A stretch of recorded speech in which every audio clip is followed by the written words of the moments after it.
I remember I've been to like pool parties or like pool events with friends, and like I'm not like jumping in 10 feet water. I already know where this is going. I'm not jumping in 10 feet water on my own accord, like, while if everyone else is in there. But at the end of the day, I'm going to still be reinvited to those events. And it's well known that, like, you push me to 10 feet, you're going to catch a case for murder because I'm not getting out of that. For sure.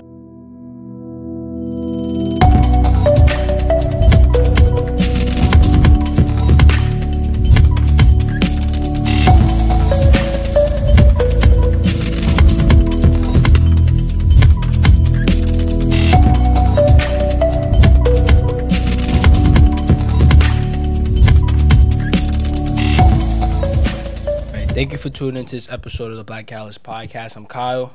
I'm Chris. Today we're going to be talking about individuality and finding your strengths. But before we get into that, we got a few topics we want to talk about. We're going to talk about Trump's tax returns because Trump, a lot of people not liking the fact that, you know, he ain't pay his fair share, so they're saying. But how you feel about it, bro? How you feel about it?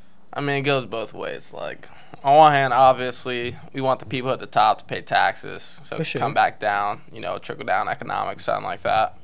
But at the same time, I could foresee myself in a future where I got really rich and I took advantage of loopholes that allowed me to save money. Is that wrong? Maybe. Is that probably what I'm going to do? Absolutely.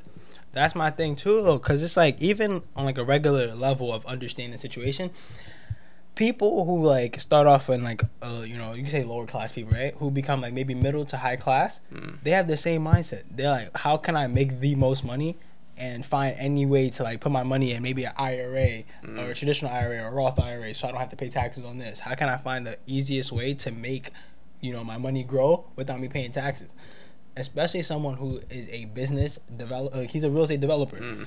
So I feel it's like the easiest for real estate developers when you just like write off in terms of what properties are depreciating, and then think about like Amazon. So have you heard they paid like $0 in taxes? That's literally why they're so successful to this day. It's like, it's almost like a measure of success, and that even sounds bad, but that might just be how America is set up at the moment, where if you're able to pay nothing, then everything afterwards is profit.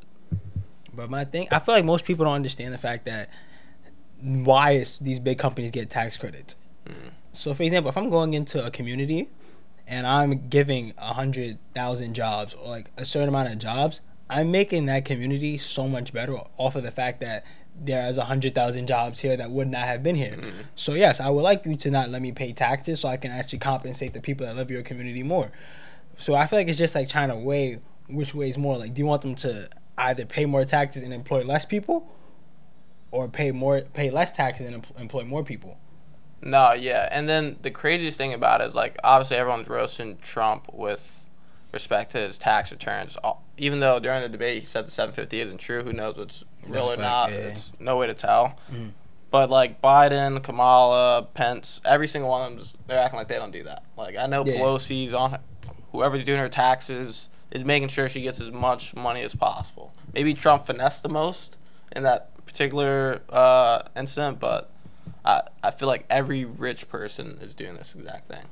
I feel like I'm a little ignorant on the space in terms of the fact that, like, if you're a politician, why do you pay taxes? Like, don't the taxes technically pay you if you're a politician?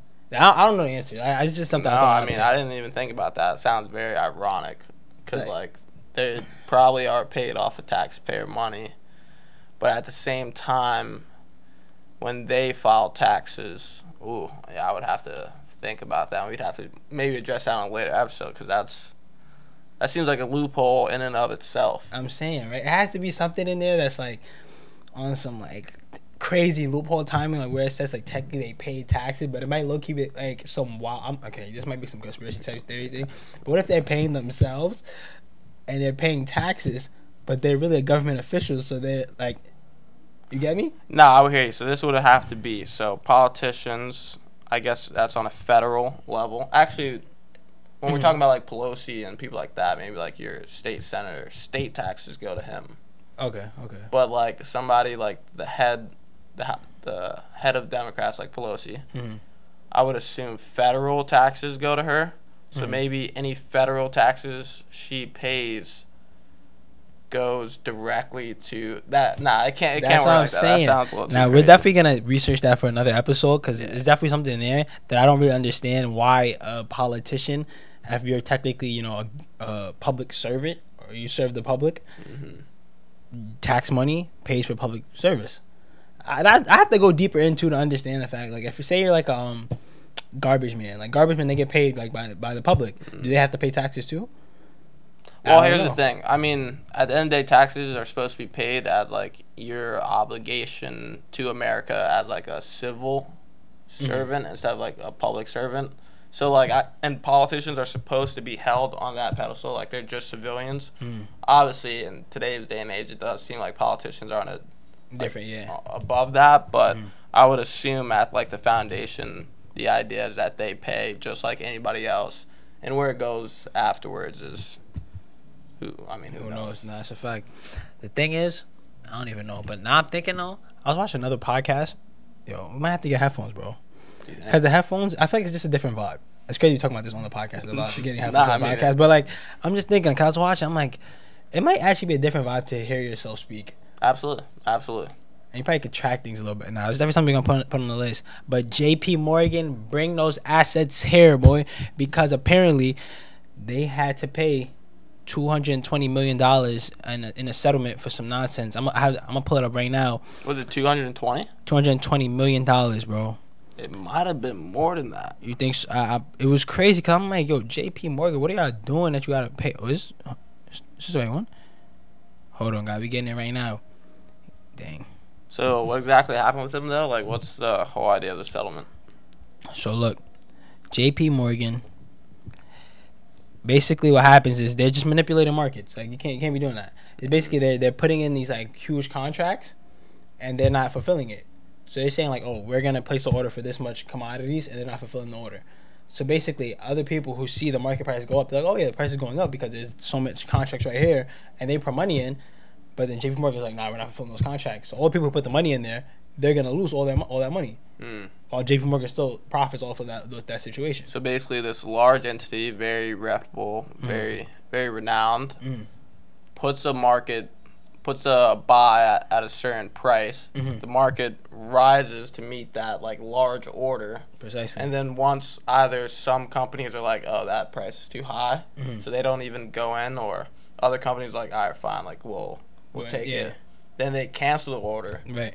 Drop the price. Then the people who did buy lose, and then the people who chose not to buy didn't get it because it was too high. Yeah, that's definitely market manipulation. And I feel like what they're probably doing too, they're probably buying low a little bit and then pushing it up crazy with potential orders, and then they'll sell high and they'll cancel all their orders, so that anybody else who's had it at that price, they're done for because they're gonna lose all that money when it goes back to the actual original price that it was. Yeah, it's definitely scheming. That shouldn't be allowed. But the thing is, first don't do my boy Jamie Dimon like this. I like Jamie Dimon, of course. So I'm like, why they got him his picture right here like he's some type of finesse god. Like this guy's out. Come on, don't do him like that, bro. He's not a finesse guy like that. It's probably some guy like some middle manager like other exec that's probably was in charge of the situation. Don't do my boy Jamie. He definitely knew about it though. You feel so? I mean, as a CEO. When especially like large scale contracts, like he was definitely aware, and I'm not gonna even like hold him like if you could get away with something, it's not moral. Yeah. But like I mean, JP Morgan's almost at the top, and like that's probably part of it. The thing is, JP Morgan got caught, but I feel like there's a lot of other financial institutions that are doing things like this, but they don't get caught. And JP Morgan probably was a little hubris. Still like, we've been doing it at a small level and not getting caught. Let's turn it up a little bit. They dialed it up, got booked. Dude, they're 100% in contact with Deutsche, Goldman. Like, all right, we're about to do this. We're about to put in an order for $1 million. They're all on the same page. And then maybe perhaps they were just ahead of this like particular scenario of market manipulation. But everyone's in on it. Nah, somebody had to snitch, bro. Somebody had to snitch. I'm trying to think of it as like I feel like one bank was like, nah, JP Morgan getting me tight. Like Jamie, he thinks that he's doing too much. Nah, we're gonna get him right now. Cause I feel like somebody had to. They said, we wish there were blah blah blah blah. Yeah, I don't know. Somebody had to snitch on these boys because it don't make sense how they got booked to me. Yeah, maybe an insider dropped out. Was like, let me make a quick buck Or maybe he was just completely like guided through his like own morals, and he was like, "This is completely wrong." Yeah, what if you're like working at a company, right? And you know your company is doing something slime, right?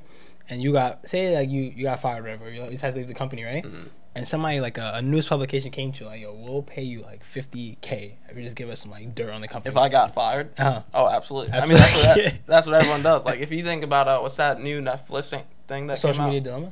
All those people worked at very reputable companies. I doubt any of them got fired, but like it makes sense to, if you're no longer with that company and you can no longer like make a living or make money with that particular organization, and then you have a way to do so. So make a documentary or some news journalists like, yo, post this, like give us some news, and then you make money. Like I think that's human nature almost.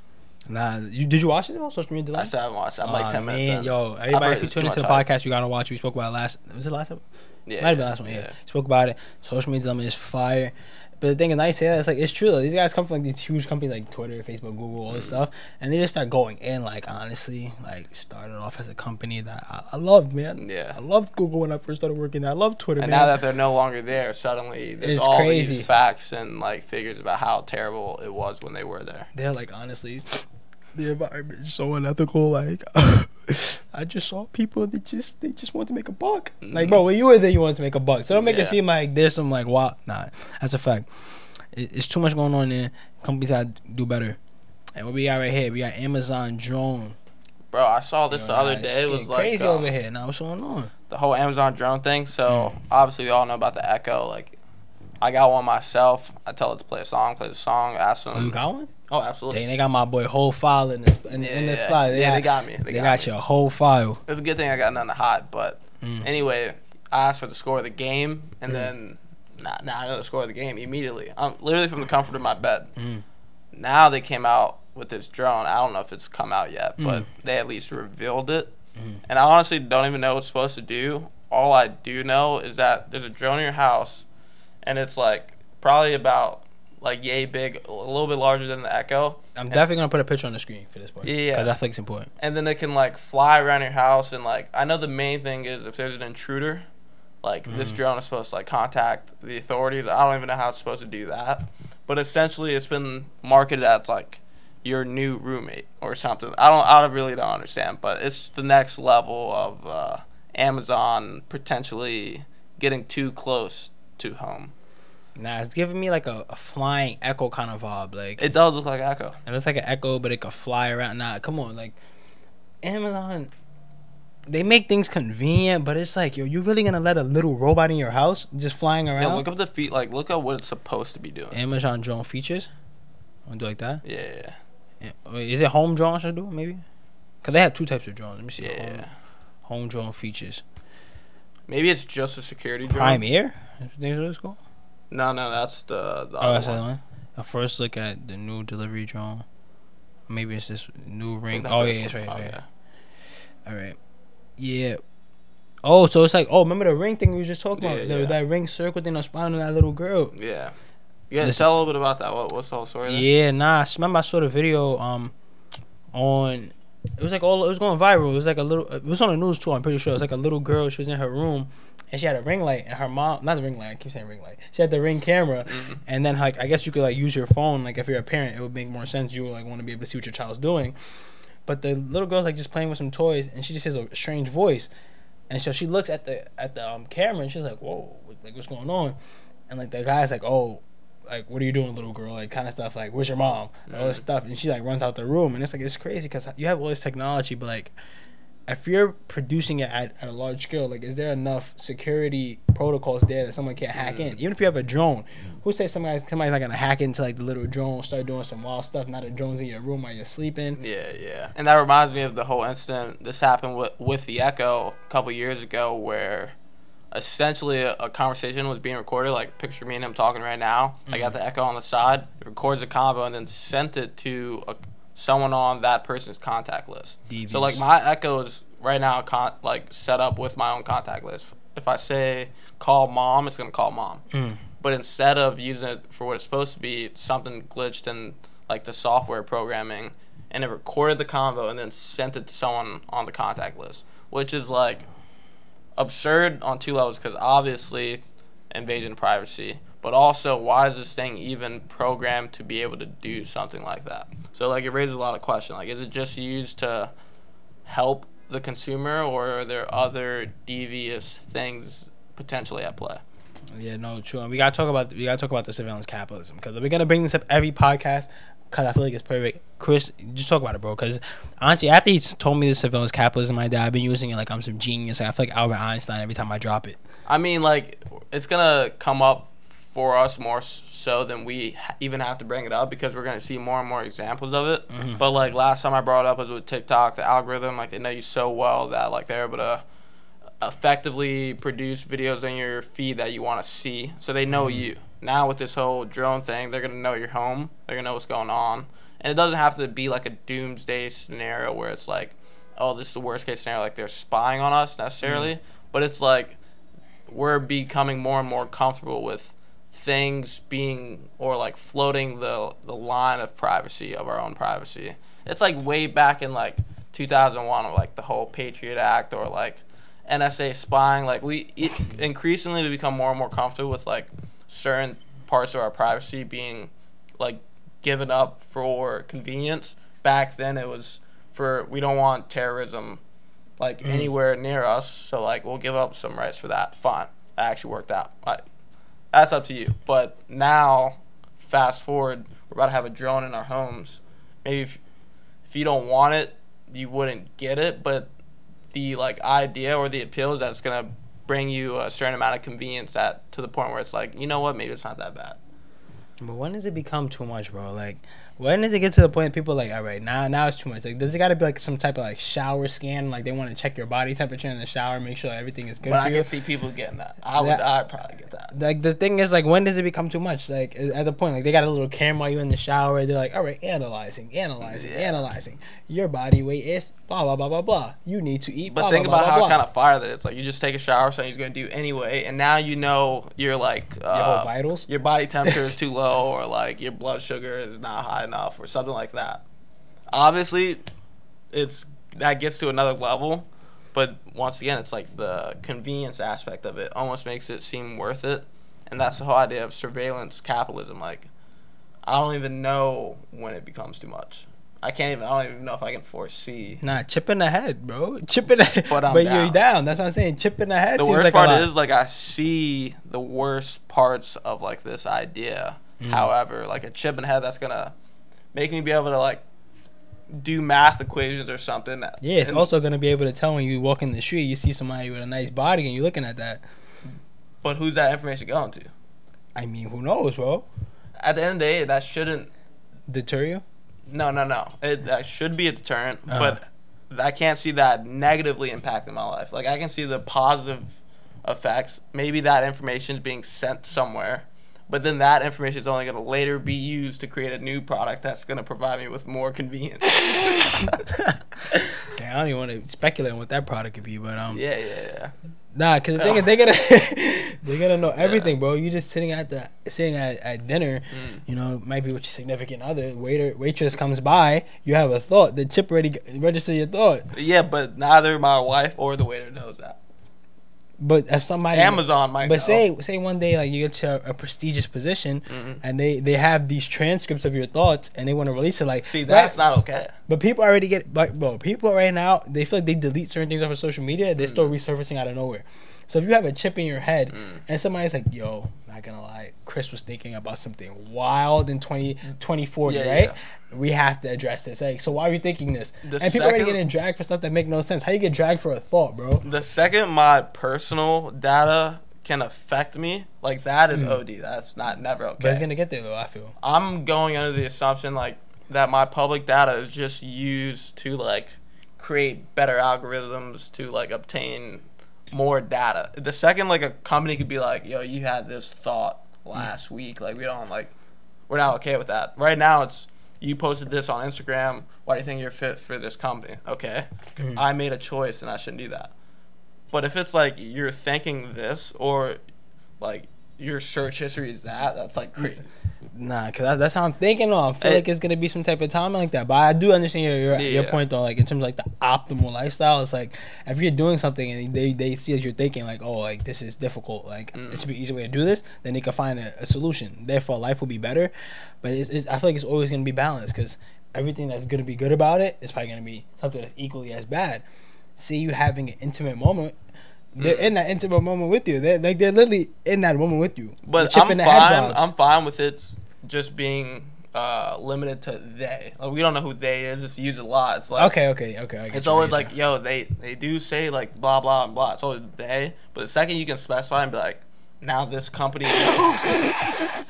I'd rather keep it at they instead of like. That's a fact. It's kind of like the same vibe as like the government. Like people, like the government's watching you. Like it's fine when it's just like the government. Yeah. But like, if you know specifically like, this organization like in this town, it's like all right, now come on, like now I want to know. I'm fine with they. Point. I'm not fine with he or her or him, she, they or. I mean, I guess we're fine with them. Yeah, them. Is, them because them they. But yeah, nah, he is crazy. Imagine Elon comes up to you, is like, Chris, we gotta talk, man. I saw that you were having some trouble understanding like this type of vibe. Like, you know, you were very insecure about this. So can we discuss this? I'd be like, is this between me and you? But if that's then like uploaded publicly to like the world, that like I'm having that specific insecurity about something, that's never okay. If Elon wants to chat it up about something he read on my brain scans to help like further research for the brain scans or the chip or whatever, I'm all with it. I want to find a question on this topic because since we're on it, do you think that Elon put the chip in his own head? I guess it wouldn't make sense for you not to. But how does it? Why would you create something to put in other people's head that you won't put in your own head? That's what I'm saying. Like it wouldn't. I don't even think he could get away with not doing it. He could just lie. Like if he really didn't want to, he could say, like, I got it. Like, you should get it.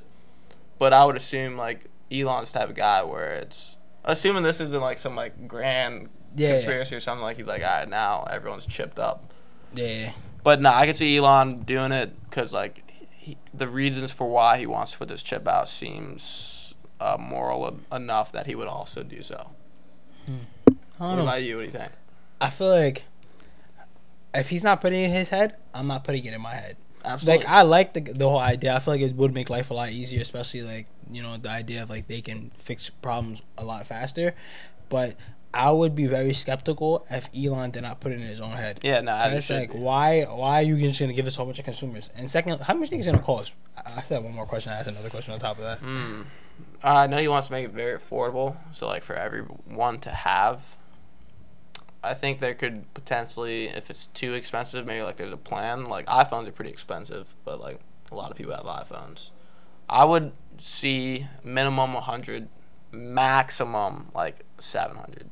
What if you think I have to go for like an update? Like you gotta go to like some spot and just like it will up. It's made so that it can update like wirelessly, like a software update on your phone. So like, imagine just walking. I don't know. You might stop for a sec in the middle. You like talking to someone and you don't even realize you blacked out, and then you're like, yeah, but anyway, as I'm saying. Yeah, you just start sinking. It's like, no, don't worry about him. He's sinking. Yeah. He's fine. He's good. Just that could be something that's normal. We called it here first. They're like, oh man, oh guys, I'm sinking. Like, nah, I can't even think about it. But anyways, we're about to get into this whole topic of individuality, finding your strength in segment 2. Hope you guys enjoyed the first segment. The business segment. Matter of fact, we didn't even talk about no stocks. Honestly, we're gonna talk about it next time.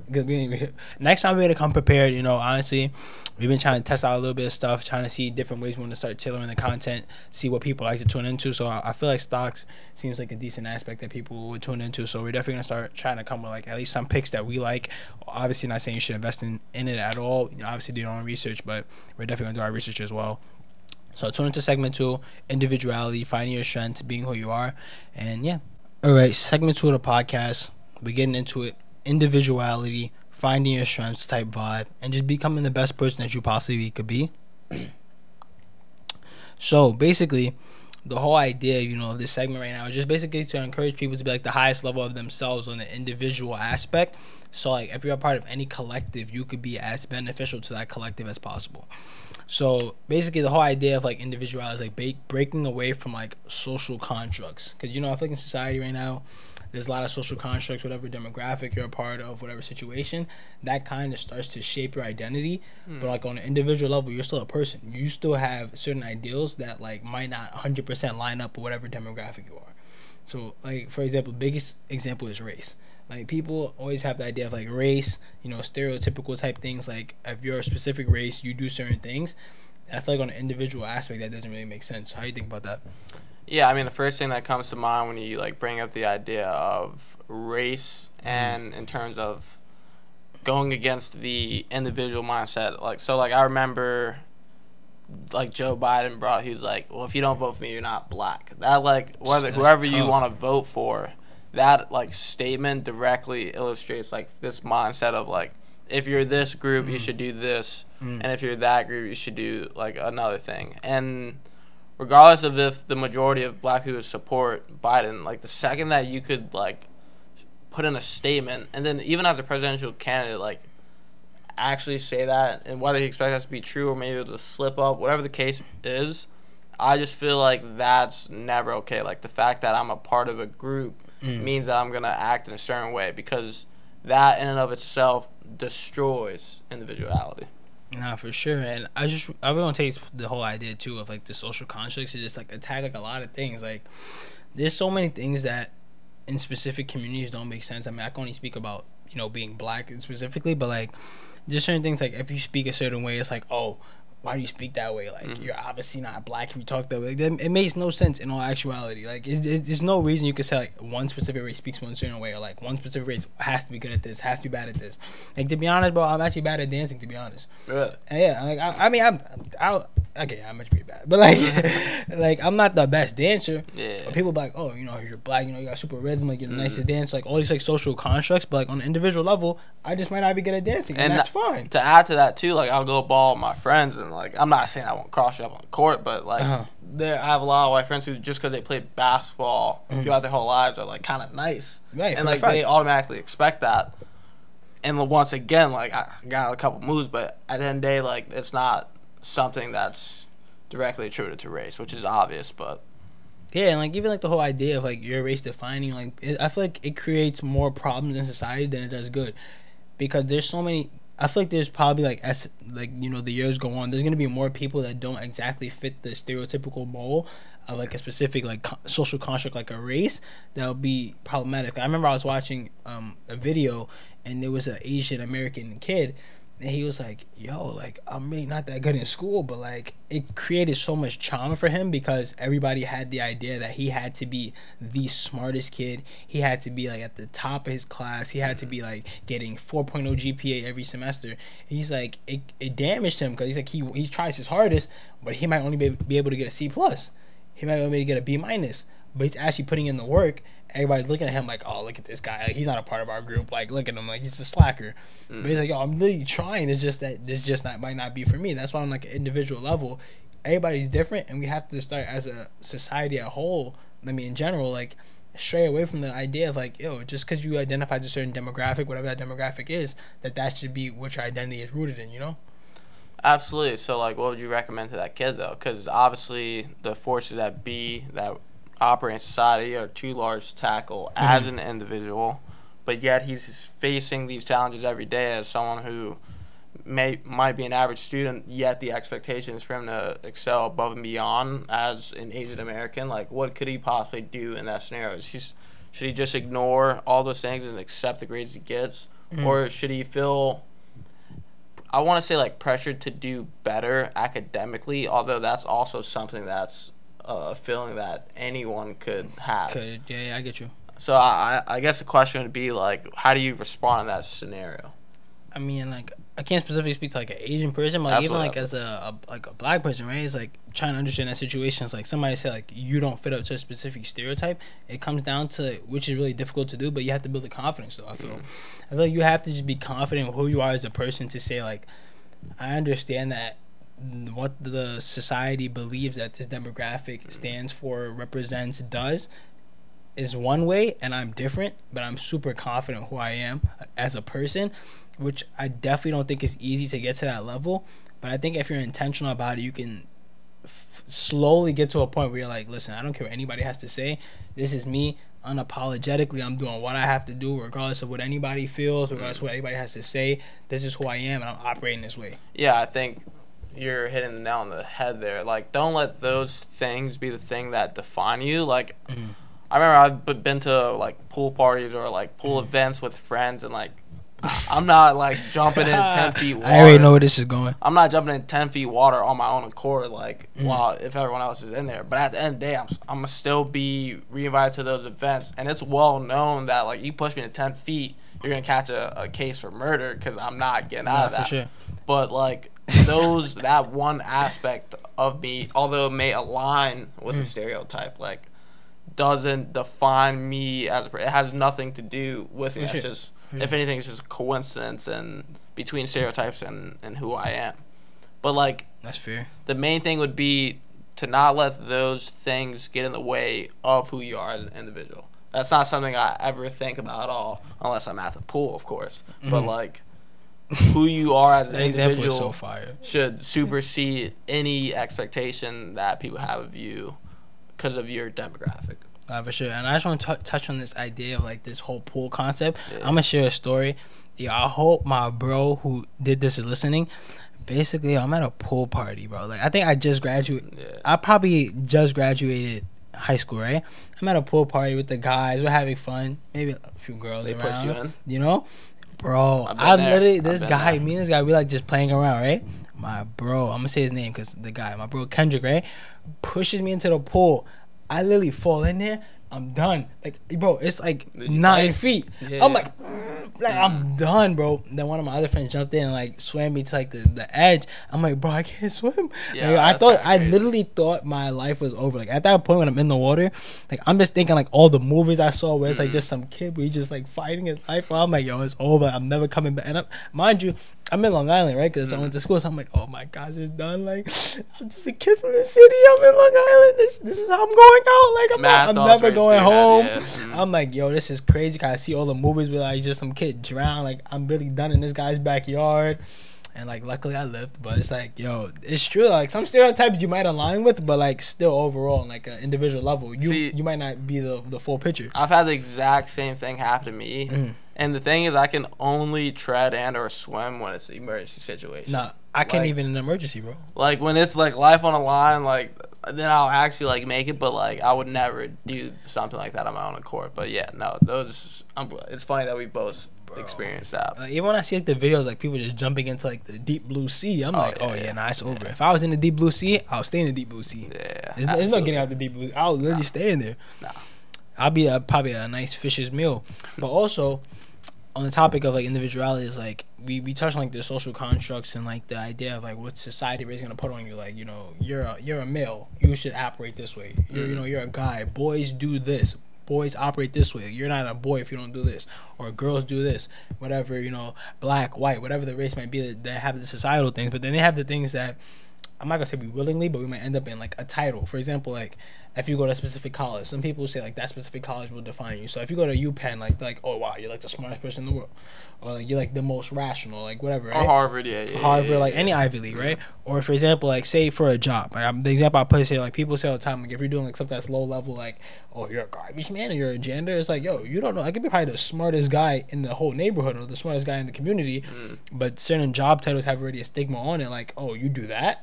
Wow, I thought you'd be doing something better than that. Yeah, no, you bring a good point. Even like I know like the finance degree has like a bad rep, or like psychology majors have a certain type of rep. There's a bunch of different majors that have their own different reps. But it's interesting that you bring that up too, because like when someone asks like, oh, like who are you, they'll say their job. So like it's not even just a product of like these majors have these jobs have stereotypes that may later represent who you are. It's also like we've gotten routinized to saying like, oh yeah, I'm an accountant, or I'm a garbage man. Right. So like it is a funny thing that funny way our society is set up, in a sense that we almost also define ourselves as our jobs. Yeah, it's kind of weird though, because like also like even the perfect example you just said, it's like you have a conversation with somebody like, oh, like what are you? you know, man, I'm an actuarial scientist or something like that, right? Like, oh, no, that's not what I meant. Like, are you a nice guy? Like, what do you like to do? Like, what are some of the things that you like enjoy for fun? You know, if you had all the money in the world, what would you do type vibe? But everybody's just so easy to say, like, what's the most relatable thing? And I feel like that's the thing in society, too. Is like this whole idea of, like, relatability. Like, everybody wants to be the most relatable. Because if you're relatable, you're accepted. Just on that concept. Like, if I relate to you, you're going to accept me easier. And another point to that, like, where that all stems from is, like, we live in, like, so for Americans, like, you live in a society. And then for you to say what your position is, like, almost just, it's me telling you my contribution to society. So, like, we have this large collective, like, we're all part of this, like, big, obviously, democracy. But as an individual, you serve, like, this, you're this pawn in this, like, larger chess game, or you're this piece in this larger spinning wheel. It's like someone saying they're, like, a construction worker automatically, like, lets me know who you are in this larger wheel. And that's at least how I feel. Why I feel like we do that, like, almost like you tell me your worth in this larger thing that's going on. Yeah, because, it's like the idea of, like, they tell the worth, because if I say what I do, you're going to be able to derive how valuable I am to society. If I tell you that I'm a janitor, someone might be ashamed to say that, which they shouldn't be ashamed to say that, because it's your job. You bring value just as much as the best hedge fund manager in the world. But everybody would say, oh, the hedge fund manager, oh my God, he's bringing in billions of dollars. Like, this guy's a beast. But if you really look at it from, like, a practical level, who's really doing more? Like, this guy's cleaning a whole environment. Like, he's really doing more on, like, a day-to-day. A hedge fund manager, what is he doing? Crunching some numbers, doing a little this, that, and the third, transferring some money around. Other people doing that stuff for him. Yeah. So it's like on the actual, like, who's doing the most for society, it's actually the person that's doing a janitorial type job, who's doing a public service type job. Because they're actually helping in a different way, but the people that's always going to get the most acclaim is somebody who's doing, like, a basketball, making millions of dollars, playing in the NBA, or a hedge fund manager, or somebody who's like a Jeff Bezos, who, you know, a billionaire CEO. Those people are going to be seen to bring more value in society in general, which might not be right, because you see all the time, like, there's CEOs who are, like, super, you know, elite, super successful, and they get exposed for being, like, for lack of a better term, pieces of shit. Like, people say, like, on an individual level, you're a horrible person, but from what you're able to do in a business standpoint, like, you're successful. So I guess we have to, you know, give you know, your flowers. It's also kind of tough that we live in a society, and it is the way it is. Like, there's really no complaints, but, like, the idea that we live in a society where you are one thing. So, like, everyone has, like, a variety of different interests. Maybe, like, you're a chef, but you also like to go home and, like, garden, or like you like to sometimes paint. Like, you could never be a chef, a gardener, and a painter. You're only this one thing, and that's what defines you. Unless you're a gardening chef painter. Or astronaut football player floating in space. But, like, yeah, but then that would be identity. It wouldn't be on an individual, like, on a separate level. You do these things on a. But that would at least be a step forward, where you could at least, if someone told me they were an astronaut football player in space. Obviously, there's no football in space. Yeah, but I get you, though. It's like you said multiple professions. I at least now, it goes off the same, like, construct. I know you do this, and that, and I can, like, envision certain ways, like, about your upbringing and, like, other assumptions that would come to mind.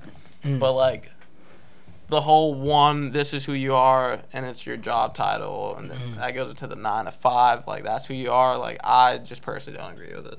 Yeah, no, especially, like, I'm happy with the 9 to 5 I did. We gotta get out that mindset, like the whole working a job, like, it just irks my soul every time I see, like, someone say, like, oh my God, it could never be me. It's like, yo, bro, like, if they're happy in the role that they play in society, they're happy with how they're helping a company grow, they're happy taking a subsequent role, we'll say, because not really, because some people who are employees actually run a lot more behind the scenes than a CEO actually does, and they sometimes have more power in certain corporations than the actual CEO might have. Yes, the CEO is deemed as the person that's, like, has the success, but it's like a lot of CEOs are just people who have a lot of capital that are able to assemble a team.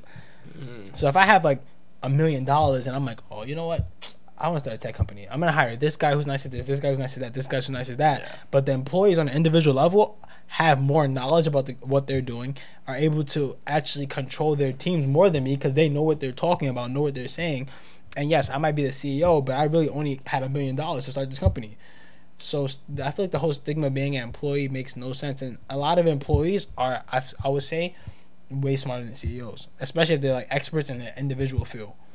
The only reason the CEO is able to exceed in that exact scenario is because exactly what we've been talking about. It's like instead of one person just being the software engineer or like another person being the accounting or the financial analyst, it's like the CEO is able to have all those people underneath him, and as a result, he's able to obtain the value from all those people. And the sum of his value is then I love it. like way greater than any individual part. But no, like that, it's funny how that ties into exactly what we're saying. Like the CEO, the chief executive officer, has all of those pieces moving underneath him. Even in a game of chess, like the king's in the back, really doesn't move at all. Like I don't know if you ever played chess, but it's like it's one. Well, I know you have, but it's like one piece. Like he literally moves one square left or right or forward, versus like a bishop could do like the specialty move. There's so many different pieces on the board that can do something, but at the end of the day, the king is what's A, protected, but B, considered the most valuable. And the thing is, like, even in an idea, like, the king is the most valuable, but is like the most inefficient. Yeah. The king is basically a pawn.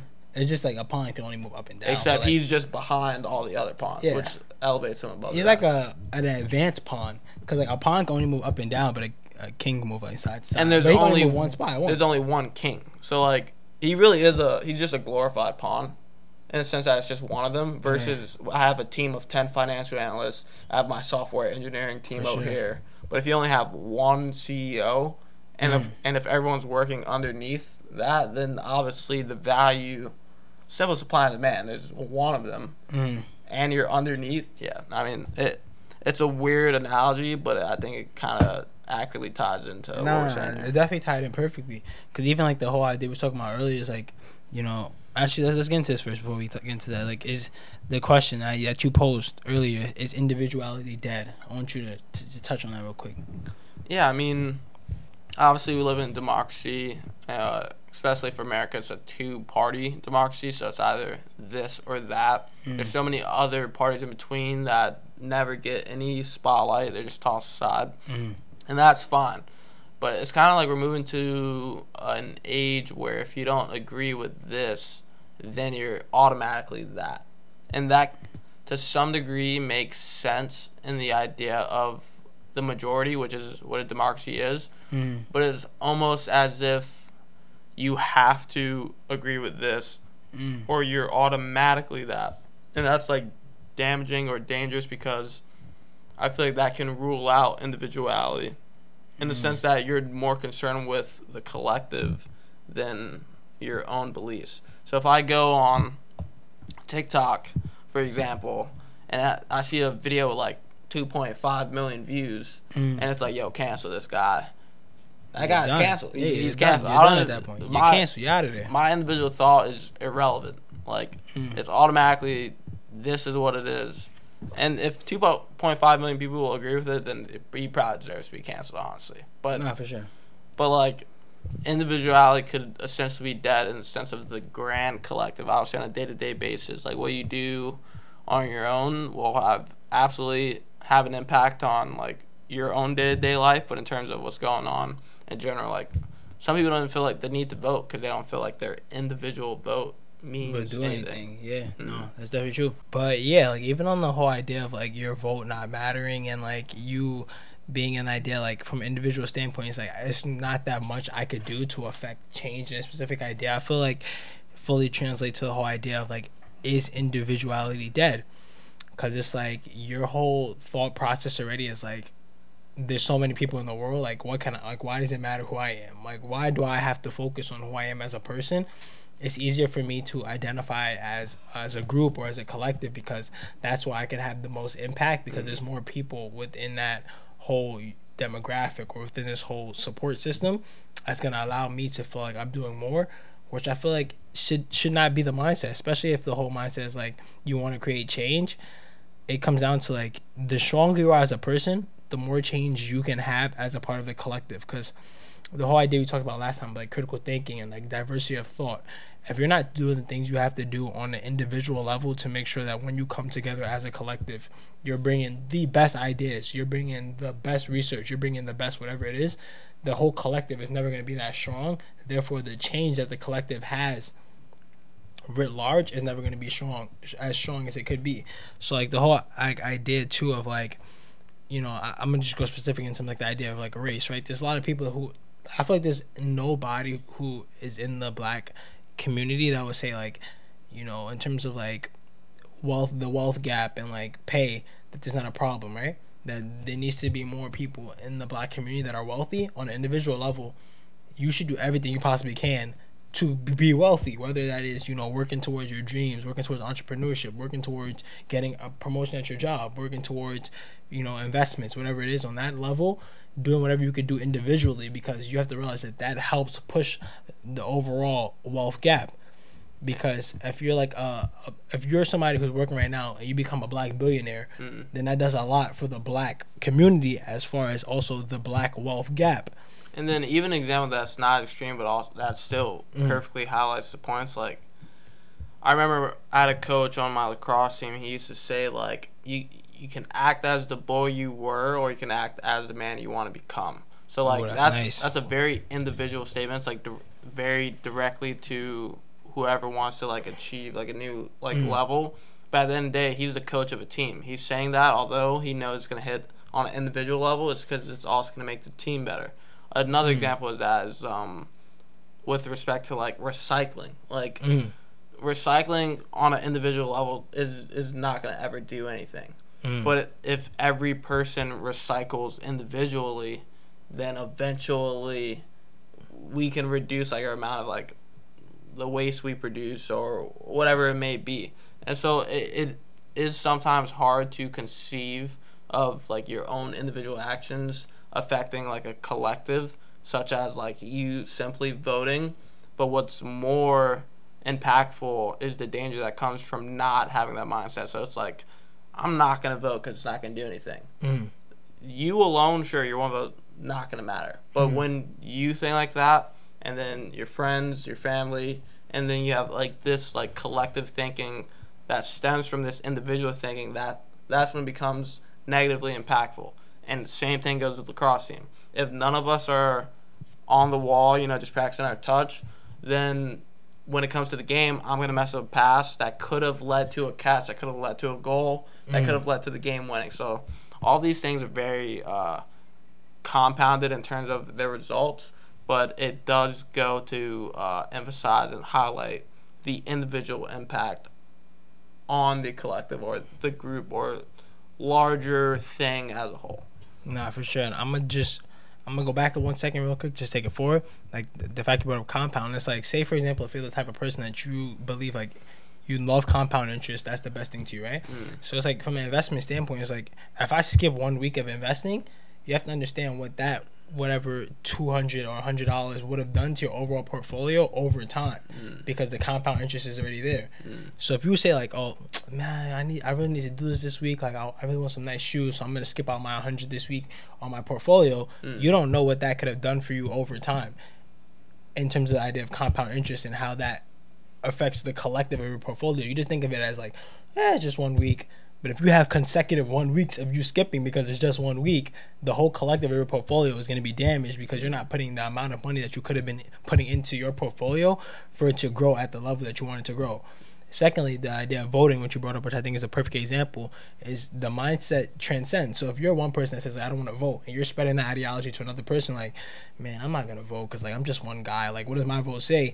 Eventually, there's enough one people that don't want to vote that is going to have an effect on the collective. For example, it'll be dumb for a basketball player on a team of 5 to say, like, listen, man, I'm just not gonna put in no work. Like, the team is already good enough. There's no reason for me to put in any work or for me to become the best basketball player I could possibly become on an individual level because the team is already nice.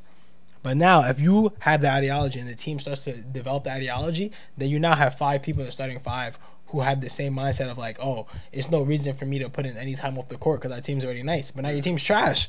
Your team is trash now because everybody believed that on an individual level they didn't have to do what they had to do because the collective was already strong as it could possibly be. And now your team's dirt. You're losing to some regular guys you probably would have blown out if everybody on an individual level was doing their cardio, they were working out, and they were spending the time dedicated to what they need to be doing. Yeah, I mean, the sports thing is the best way to exemplify in the sense that it's the example that shows the negative or positive impact immediately. It's harder to show on a large basis other than obviously elections, like clearly, you know, right away, like whether the point is like, yeah, if a couple people or if the majority of people on the team aren't doing their due diligence, then the team is going to suffer as a result. And from there, it's almost hard because like, when you do get into these larger scenarios, so now let's say you're not part of a team, whether it's 11, 20 people, like NFL or like whatever. When you get into those larger scenarios, so maybe it's a company. So like the company has certain values. You have to live up to these certain standards for the company to succeed. But then you have like an example at JP Morgan. We don't know the exact specific details of what happened, but perhaps it was like specifically the trading group. Maybe JP Morgan has these like list of moral ethics that they abide by, but this particular group was like, well, we could finesse the system real quick and make a couple extra dollars, maybe like 15% of their commission, their salary is commission based. So like if we can finesse a little bit more and ignore some of these ethics, although they're a smaller segment of this larger whole, had they abided by like just honestly just regular not just company, but like business ethics. Like you shouldn't be manipulating the market. Then the whole organization as a whole wouldn't have taken the hit that they did with its settlement. So like in most examples, it's hard to see the impact the individual could have on the whole. But JP Morgan, which in the early segment we touched on, is a great example of how the individual or just really how the smaller piece could affect the entire puzzle. Nah, for sure. And I even like thinking about like the largest, probably not the largest, but still a pretty large scale. Like on a specific level, like I have to bring it back to this because it's just I love the example so much, and I feel like it just makes the most sense in terms of like the specifics, especially in the climate that America is in today. Like where race is like at the forefront of everything. Like even in the presidential debate, which we probably should have gotten into in the first segment, the presidential debate, like I feel like race came up a little bit, and like the whole idea of like Trump denouncing white supremacists and like Joe Biden, like whatever the situation was. On like the individual level, it's like if whatever problem you feel like the community or demographic that you're a part of faces, on the individual level, you have to understand that you have to do everything you can to change that before the whole collective can change anything. Because you're a piece, you're one piece of the whole. So if you do that and people see you doing that, and then they start to do that, then eventually the collective gets to a part where everybody's like that. But I feel like right now, especially in society, there's this like whole idea like, yeah, I'm a part of the collective, but I'm gonna chill and I'm gonna just wait and just try to basically spew this narrative, hoping that it creates change. Not understanding that you can create change in whatever small way you can. If there's enough people creating small changes on the individual aspect, the whole collective is gonna change overall. And it's funny you brought up the debate with that, because this whole idea of the individual versus like the entire collective. So politicians are going for the collective. Like they want the most. They need the collective. They actually need it. They have no choice. That's like they're in the job of appealing to the collective. So then you have Trump, like when he was asked to denounce like white supremacists, like he was like, whoever you want me to denounce, I'll denounce. And then as he goes to continue, he's like, yeah, and white supremacists, stand down, but stand by. Like he's sticking with bro, I swear to God. And then like Chris Wallace was like, nah, but like you haven't denounced him. He was like, I'll denounce him, but stand by. Like he like kept saying it low key. Yeah. And then the same thing goes with Biden. Like Trump would grill me and be like, yo, Antifa, or like, I got it, stand by. He was like, I know you're like far left supporters like will like disown you, or like Antifa. And then Biden's like, Antifa is not an organization, it's an idea. So like it's like trying to go with whatever's going on without actually denouncing, and it's because they want to appeal to the collective. But that exactly exemplifies how you not being able to be decisive. So stand down, but stand by, or it's an idea, not an organization.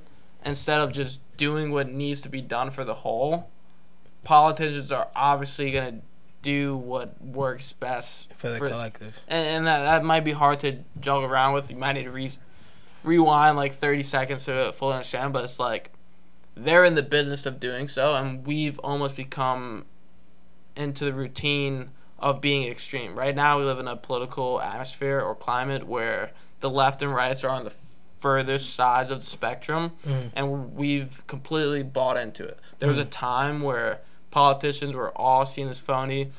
Obviously, you know, whatever they're trying to say is for their like re-election, but now we've just completely bitten the bullet, and we're like fully in, and we're just as extreme as they are, to the point where there is no middle ground. So anyone on the opposite side of the spectrum, despite wherever you are, is just seen as an enemy, which is like that completely goes against this idea of individuality, where it's like, let me see what this person has to say, versus now it's more so like, oh, you don't align with this collective, this group, this party, I don't want to hear it, get them out of here. No, for sure. I 100% agree with everything you just said. But like on a specific level, like on an objective standpoint, how do we teach individuality? I'm gonna say like how I believe that we could teach, and you can tell me how you feel about it. But I feel like on a specific level of trying to teach individuality and trying to push people to be more themselves, it starts with like having, you know, dialogue, having conversations, and allowing people to be who they are. Because from one standpoint, it's like if you are creating a space or creating environments where people can have the conversation where they can fully embrace who they are, then that's helped that person become who they are. And if you're the person that needs to speak, you have an environment where you can speak about who you are and fully understand who you are as a person on the individual level, that I feel like right now society doesn't allow for, with things like cancel culture, with things like people being super judgmental on social media. You don't have the proper platform or space for you to say like, this is what I do, this is who I am, this is what I like, and regardless of whatever social construct that they have going on, this is what I am. Yeah, I mean, it's a good question, and as much as I would love to answer, and I could even like think of a few ways that would be best to go about it, I think we're moving to just the age of the collective. Like there's the movie The Matrix, which I actually have seen more recently than most, where it's like the whole idea of like the machine or whatever. Not even to go into like too deep to what that even means. It's just the idea that there's always this larger force at work and in society today, with things like cancel culture or like our political scene. Like if you are outside of that, then you are an outsider, you're a deviant, and it's not even a bad thing. Like it could be a bad thing, but it does have positive implications as well. It's just as simple as like there's larger forces at work, and I think as society continues to move on, we're going into a space of efficiency, of ease, where you don't agree, I don't even want to hear it. Like, this is what it is, and if you're outside of that, then you can get lost. And that's just my personal opinion. But I think as we go on, maybe this election will change things, but that we're headed to an age of collective thing. But that's a very far out, futuristic type idea. What do you think is the best way to teach individuality now? Yeah, like I would just say again, like from starting, whether it's like elementary school, everything starts in school, regardless of what everybody thinks. Whether it comes to like you want to teach a certain type of work ethic, whether you want to teach a certain type of just thought process or anything like that, it all starts in school. And I feel like from a school level, there has to be more conversation amongst peers where students or people in school feel comfortable speaking about who they are. Because the way I think of it right now is that people go through their whole schooling process, and if there's something that they feel like society might not accept, they're going to suppress that till they're like 18. Because I feel like most people get to the point where they want to start expressing themselves more in college, and that's when they start to be fully who they are. But for some people, that might be too late. You just spent, from like 6, when you start like kindergarten, 5, 6 years old, to 18. That's about 13 years, 12, 13 years, that you're suppressing a large amount of yourself for societal approval, because you don't have the type of confidence or the type of mindset to say, like, listen, I like to do this. Even though society says I'm like this, I like to do this. You don't have that type of thought process yet. So I feel like from a school level, while people are progressing, there has to be more acceptance and understanding that everyone's different. And from an individual level, you have to create these spaces where people can communicate with their peers about who they are, and then you can address it. Obviously, there's some situations that are wild. If somebody's a murderer, that needs to be corrected. Yeah. But would you rather not know someone likes to kill people when they're 8 than as opposed to when they're 21, they just start murking people? Yeah. If someone has an inclination to say, like, yo, I think that I might be a killer, or I like these certain things. If you create a space where they can fully articulate, not say like fully articulate, but like they can start to like let you get that vibe that they're a murderer, you might be able to help a lot of problems. Like you take your son hunting at 8 years old and he like loves the blood. He loves the rush. He's picking up the deer or whatever that dies. He's like strangling him like He's like dumb hype. It's like, all right, there might be something here we gotta address. Yeah. Or a situation where someone, you know, is in high school and they're like, oh man, like some they like giving like real child molestation vibes. Just like you can correct that because you create the environment where they were open to say how they felt, and now you understand the problem and you can address it from a different standpoint. But if you wait too late to someone's like 20 whatever, and they're now starting to say like, yo, this is who I am, like this is stuff I like, there's no reason stuff should get to that point where you're waiting so late to address certain problems that should have been addressed later. To go off that, like I've seen a lot of people who are like prescribed ADHD pills, and I use this example. There are many people with ADHD who perhaps should be prescribed. I'm no doctor, I don't know, but the increase in likelihood for a doctor to prescribe like a child who is behaving a certain way in class that seems like less focused, they're just more and more likely to give them that prescription, which could have implications later on that are negative, when in reality perhaps that specific learning style wasn't best for that student, or perhaps something at home with that that child wasn't going on. So once they were in class, things didn't go as well. Whatever it may be, and statistics show this as well, we've just seen an increase in like our likelihood to prescribe ADHD, and I bring this example up because it's our likelihood to see a problem and then quickly diagnose it with a full swoop response, which completely ignores an individual's differences, which that might be the most efficient. That might even, I don't even want to say that's the best, but like the increase in, and we're getting to a very different topic here, but increase in different and the prescriptions of children who don't have ADHD but who receive it anyway, I think is the exact result of us trying to find collective solutions to sometimes individual answers. Yeah, no, for sure. And before we transition to this idea of like positivity, for sure, like that's just realistic. That's society's problem overall. Like even like whether you deem it down to politics, which is probably I would say one of the most divisive things right now in society, where people are split like on like I support this, I support that. So like even that idea is like, it's easier for people to look at things from like a collective standpoint. It's like everybody in this demographic needs this, everybody in this demographic needs that. But if you look at it from an individual standpoint, there's some people in the overall collective that might need a different solution, but it's just easier to just deem everything one way because it's more efficient, realistically. Even like the whole idea we were talking about earlier, like collecting data as a company. When you collect data, you still have this overall collective idea that everybody who does one certain action is going to perform one way.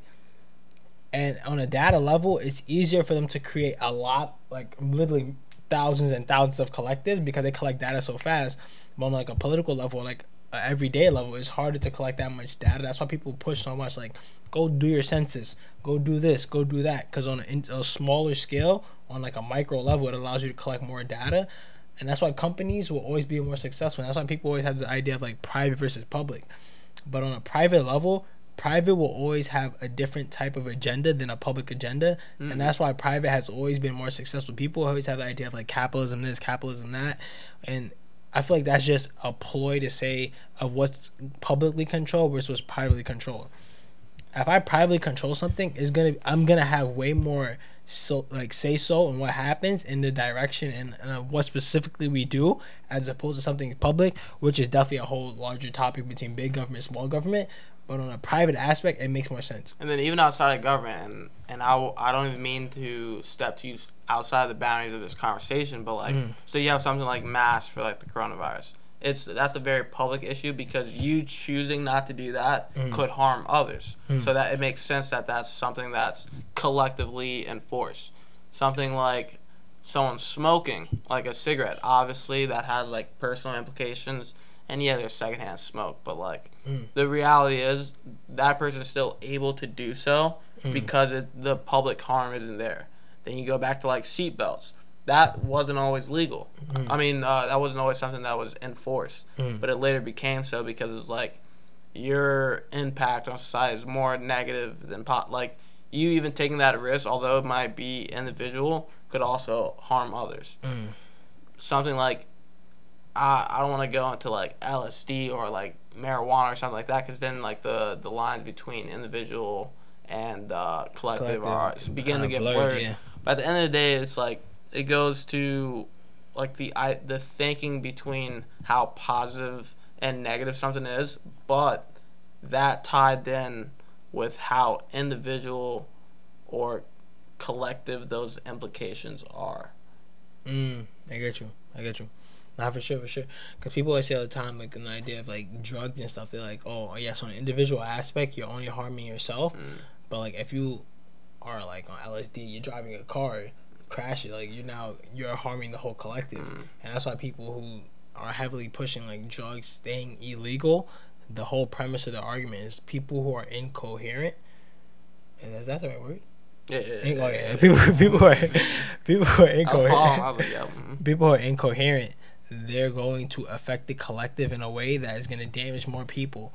Even though, yes, you're harming your own personal body and you have your own personal decision to do drugs or not do drugs. When you're in an environment like you're outside, you can harm a lot of people. Even with alcohol, like if you're someone who's drunk driving, you could potentially kill a whole car of people just because you're just driving under the influence. But then that's why drinking while driving is illegal versus just drinking. So like that exactly exemplifies like the difference between like the public danger like versus danger yourself. Someone who drinks their life away is obviously a danger to themselves. I get you. But that's not illegal in the sense that you're not directly presenting harm to like other people. So maybe drugs while driving should be illegal. So like even smoking. Yeah, I mean, on a small level, then it would. At the whole premise is that like if you can harm other people, then it shouldn't be the individual action. It should be anything that you're doing while. That's like a whole different basis, but like no, absolutely, but that makes sense though. Do you not think? It does, but there are a lot of people who have reported that when they smoke and drive, they don't feel impaired. In fact, they feel focused. Now, with that being said, they are trying to create. I think it actually might already be created. They're trying to create like a breathalyzer for people who are smoking while driving, because it's actually something that's become more popular as marijuana in the U.S. just becomes more popular. It's not necessarily taboo to smoke and drive. I mean, obviously at the same time, but like to do so while high does seem okay. It definitely doesn't compare to drinking while driving. That you have no shot. So I wouldn't say necessarily all drugs, but easily most. Maybe actually marijuana is the only exception. But I'm thinking like on an individual scale before we transition to positivity, like on an individual scale, right? If I'm someone, which I'm not, but like if I'm someone who likes to do cocaine, right? I like to do crack, right? That action in itself, on an individual standpoint, if it's only harming me, should not be illegal. Yeah. It shouldn't. I agree. Because if it's only harming me, if I'm in my own home and I decide to smoke crack, I should be allowed to smoke crack. Absolutely. But now if it's a situation where I'm driving while under the influence of crack, that should be illegal in the same way that drinking while driving is illegal. Yeah. I mean, it's tough because, like, someone who's on cocaine could 100% drive way better than someone who's drunk driving. Yeah, yeah. Like, if not better than someone who's sober. Yeah, for sure. But the argument there might be like the ease of doing that action while on that drug. Like, if you're drinking, you're most likely not gonna drive. But versus if you like are doing ripping lines, like you're like, yeah, I drive. Like, even that's just not an ideal scenario. What's more interesting about the drug versus public action debate might be how like LSD and things of that nature are increasingly becoming more appealing to people for like medicinal. So marijuana is okay now because of its medicinal purposes. People are mentioning LSD for its micro dose. something that's like positive mentally, whether it's stabilizing, I'm not really sure. But the idea is something like that, and as was marijuana just a couple years ago, was completely frowned upon entirely, versus alcohol is okay, but I don't know. That's something we'll have to get into at another time. We definitely have to hop in there. There's a lot there. But let's hop into this idea of problematic positive thinking. And the whole idea of, like, it goes without saying that if you're optimistic, you're going to have better results because you're always thinking towards, doing the best possible thing, right? So I argue that there's a level of positive thinking that becomes problematic if you're always thinking positively. Would you agree with that? Elaborate. So basically saying that, like, if your first reaction in any situation is like, I'm just going to think positively and I'm not going to even take time to embrace anything negative, that could be it could possibly, not for everybody, but it could possibly be more detrimental to you than if you took the time to embrace the negative aspects of things. Yeah, I mean, I think there's definitely a difference that needs to be established there. So, like, if you experience something that's very negative and then immediately you're like, oh, no, well, everything's going to be okay, then that's not all right. Like, For sure. You definitely need to address negative scenario, see the implications of that particular event, and then if you want to look at the glass half full, see the light at the end of the tunnel, I support you completely. But if you are able to, and I feel like most people, I feel like it wouldn't be innate to be able to do so, but if something negative happens, to immediately disregard the negative, like, reason for that scenario. Yeah. If you're doing that, that's definitely more damaging than good. Yeah. Because if you just took an L, and it's something I always say, if you just took an L in your life, then that should also be a lesson. But if you just disregard the L, you're disregarding the lesson, then you don't learn from it, you're more likely to encounter that later on. No, definitely, for sure. You're definitely going to see that again. And I would say, I feel like humans by nature are negative. Humans, like, if anything happens, the first thing's like, oh my God, like, you just start getting mad. Because that's just human nature. But I feel like on a deeper level, it's like, now people are starting to, adapt the ideology or the idea that, like, if something negative happens, just ignore it. Like, just stay positive. Positive thinking. Everything is great in life. Everything is just rainbows and sunshine. We're gonna be good, right? And I feel like as much as that ideology keeps getting pounded down people's throat, like, you have to get to the point where you're like, yo, let me just step back and say, like, if I'm always positive, I'm never taking the time to actually heal. I'm never actually looking at the negative. So it's not a situation where you say, like, don't, like, negative is not something that needs to be understood in situations. It's like, there are people who are actually ignoring negative, and no matter what it is, something bad could happen and they will suppress it. And I think in the suppression is where the most problematic things happen, because you're not taking the time to actually heal from the situation. No, yeah, I feel in that scenario you're 100% right, but I feel what's more common, especially in society today, is people taking a negative and then just completely drowning in the negatives of their life. So, like, I remember I heard a quote a long time ago. It was like, it takes 5 bad things to override one good thing. Or maybe it's the other way around. The point is, you're more likely to remember the negative things that happen in your life versus the good thing. And I feel like there are people, I remember there's some girl I knew who would absolutely dwell on all the negative things that happened throughout the day. She might touch upon something that happened good, but like, it was like the focus of her, like, her terrible life was all these bad things. When in reality, like, just as many good things are happening. And I feel like it's more likely for people, at least for the people I've encountered, it's more likely that people dwell on the negatives. Like, it would be beneficial to those types of people anyway if they could dwell more on the positives. But I feel like I've run into people who have suffered as a result of too much emphasis on the negative versus too little emphasis on the negative, if that makes sense. Yeah, no, I definitely agree. I feel like the average, like, most people in society right now are going to be on the side where they're going to overly emphasize the negative, and that's why people preach, stay positive. But I feel like there's a small collective of people that are genuinely positive, And then when you preach positivity, they're not going to become overly positive, which leads to the suppression. Because, like, for me and you, we're the type of people, like, if something bad happens, we're just going to, like, hey, cool, it happened, let's go for it, right? But now if we're consistently, you know, taking the narrative, like, be positive, we're going to be more positive than we already are. So something negative happens, the first thing to say, like, yo, boop, you're out of the way.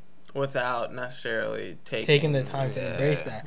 And I feel like that's where the problem lies. And it's not I feel like in general it's not really a huge problem, but it's definitely something that has to be addressed, because I feel like as time progresses and more people are going to be positive, they're going to be more people that are going to be overly positive. Run into as well. And they're going to run into the idea of, like, I'm such a positive thinker, but, like, why I feel like things are affecting me so much? It's because you're not taking the time to address the negative, which is also important. As much as positive is important, negative is important in terms of helping your growth. Just like if you think of, like, anything, everything in life has a positive reaction, a negative reaction. And with that being said, so too much focus on one thing, whether, like, so I brought the example of people who focus too much on the negative. You brought the example of people who focus too much on the positive. It seems like there needs to be a yin and yang balance. For sure. And outside of that, anything outside of that doesn't work. And that even goes back to our conversation about individualism versus the collective. We have, like, two opposite sides of the spectrum where anything that leans too much on one side is going to lead to a detrimental impact because it doesn't have that balance. We see that in our political party, like our political atmosphere today, but even outside of politics, like, mainly too much focus on one thing with too much disregard of the other, in the end, is the most hurtful. That's very profound. Versus anything that's very profound. And I think I've referenced this before, but it's like we've all heard the phrase, like, sometimes things aren't just black and white, like there's gray area. But we've entered an age where things are literally with the whole race riots that are going on today, it's like it's either black or white. And in reality, there's so much in between where if we focus on one side, whether we're being too negative, maybe all cops are bad, or maybe we're being too positive. So we're disregarding the bad apples in the police system. We may have just hit the nail on the head with respect to all this that's going on today. Like, there is no longer any yin and yang. We've completely stepped outside of equilibrium. There's no balance. For sure. And as a result, there's turmoil. So I don't know, man. We might have... Honestly, I blame the media. Because the thing is, like, when you're in the media role, like, even, like, some of, like, the stuff, like, from a podcast standpoint, we have a podcast and we do this, but there's still a level of media to it. Obviously, when we do certain things, we're trying to invoke a certain reaction with the type of content that we put out. So from a media standpoint, they have to take that stance to get the biggest reaction. So if they're not taking the farthest right or the farthest left stance, they're not going to get the best reaction that they need. So that's why society's at this point now where everything's black and white. So I think, honestly, we have to start holding the media more accountable to say, like, yo, you have to stop taking the farthest left and taking the farthest right stance and understand there's a lot right here. And most people fall right here. But if you're falling right here and you have a little bit more left leaning, a little bit more right leaning, and the media posted some wild left stuff, you're like, dang, I got to support this, though. And now you're supporting the wildest left, even though you're probably, like, literally right in the middle. But Pete, I feel like the media does so because of us. So up until as a result, up until 2016, 2020, political participation's trash. Like, no one's voting. There's like a third of the population who's actually gonna go out there and vote, right? So they're like, there's a third of the population who's actually cares enough that they will vote, which means we have 2/3 of the population that's somewhere around the middle. Maybe some lean left, some lean right. For the most part, they're in the middle. But we have this third, 33%, about 15, 16, 17% on the left, another 15, whatever, percent on the right. Those are the people we need to hit. So the media ramps it up. They're like, we need to get more extreme. If these are the people who are voting, these are the people we're talking to. Right. So that happens. Then we have even our political parties. They're like, if these are the people who are actually going to sway the vote, then we need to align to their interests. Like, we've almost set up society in a way, and this is where I'm talking about the duality, the yin yang, the both sides. It's like, it's 100% the media. No, definitely. But it's 100% as a result of us too. And it goes both ways. You can't say it's literally like the chicken or the egg. Like, who knows which one contributed to the other? But, like, they're both two sides of the same coin that are, like, ultimately the reason for everything we're seeing today. Nah, definitely. And that's why people, like, especially a lot of people on the right, is like this whole idea of like, oh my gosh, everybody on this side is like Nazi socialism, like they're going, but no, it'll be the opposite. It'll be the people on the right are Nazis, and like the whole idea of socialism, whatever, right? And I definitely agree with you. I feel like the media is a result of what the people respond to. Because if you're a media company and you profit off of media, you're gonna want to do something that gets the most reaction, the most views, the most viewership. So if the most viewership to you is posting the most radical left or the most radical right, you're gonna post that because your whole thing you're thinking from a business standpoint. But that's why there's always the idea of business, politics, and life mixing. Because if you're thinking from a business standpoint, you have to understand, yes, the most radical right thing is gonna help you get the most viewership, which is gonna bring you the most revenue.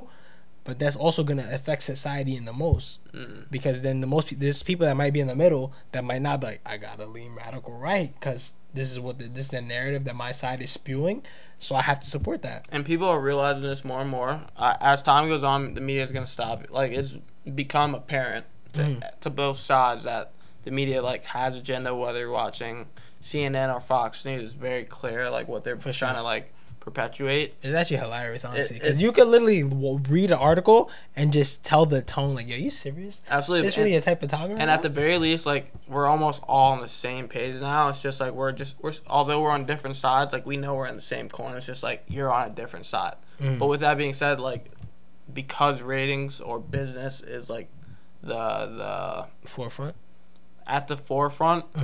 I think as time goes on, obviously YouTube channels have gained more popularity, or like people like Joe Rogan who literally are just saying we want free and open debate no matter what side you are. More objective, yeah. Those things become so popular because it's just we're tired of that. So eventually things will shift, but the examples we're bringing up are exactly what's going on today. Yeah, no. I mean, to just give a summary statement for me, you can give your summary statement after. It's like just the whole idea of like just individualism is super important on like a thought level, thinking for yourself, doing for yourself, making sure that everything you do benefits you the most. Not saying that you're being selfish, but understanding that by doing that, you're going to help the collective the most. Whatever you support, whether you support like allowing teachers to have more pay, if you're being the best teacher you possibly can and advocating for that by making sure you're doing your role, teachers are going to get more money because you're doing everything you can from your individual standpoint to affect that movement. So no matter what it is, any movement that you believe you support, understanding that as one part of that overall collective, you have to do everything you can and understand your strengths and utilize that as best as possible to affect the collective. No, yeah, and then for me to wrap it up, I'd say we've hit so many points already in the past however long. I'm more curious to see this in like a couple years, 10, 15, 20 years, to see how things have changed since then. Have they continue to trend in this exact same direction? Or was there even a larger yin and yang we were unaware of? Like, sometimes things get extreme and then eventually we flow back to the middle, and then like this is a larger political spectrum that we don't even know about. So I don't have too much to say. I'm just more curious about the way deep into the future when things hopefully change. Nah, for sure. Thank you so much. If you got to this point in the podcast, you're a beast. I doubt you didn't, because this is a very long podcast. If you definitely supported it, subscribe to the channel, like the video, and yeah, we just gonna keep on putting out content. I think next episode we might go a little stock heavy, maybe. We're definitely gonna discuss what angle we're gonna hit next podcast. But subscribe to the podcast on YouTube.